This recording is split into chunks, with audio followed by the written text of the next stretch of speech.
Ben ritrovati cari amici per questo nuovo appuntamento con il meteo. Buona settimana. Cosa accadrà in questi giorni?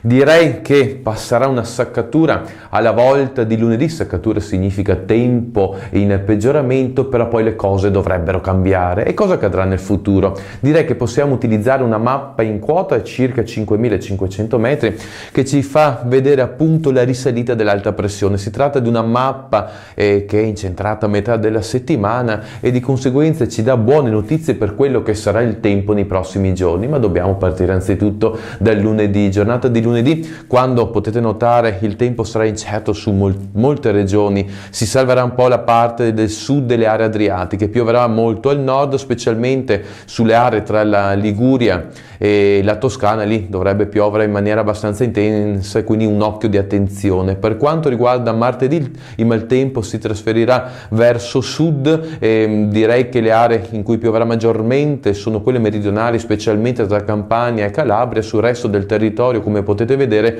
il tempo è destinato a migliorare. E per quanto riguarda poi il mercoledì, avremo tempo buono su gran parte delle regioni, a parte qualche fenomeno a nord delle Alpi. Quindi la linea di tendenza è quella per un nuovo miglioramento del tempo, che interesserà anche giovedì e con buona probabilità venerdì e sabato. Questo grazie alla rimonta dell'alta pressione, che porterà tempo stabile dopo il lieve calo termico che ci sarà tra lunedì e martedì. Le temperature ritorneranno a salire nuovamente per farci godere una nuova novembrata dopo l'ottobrata che ci ha interessato nei giorni scorsi. Per ora ho detto tutto, auguro a voi tutti un buon proseguimento di settimana e se avete tempo e voglia ci vediamo nel prossimo appuntamento.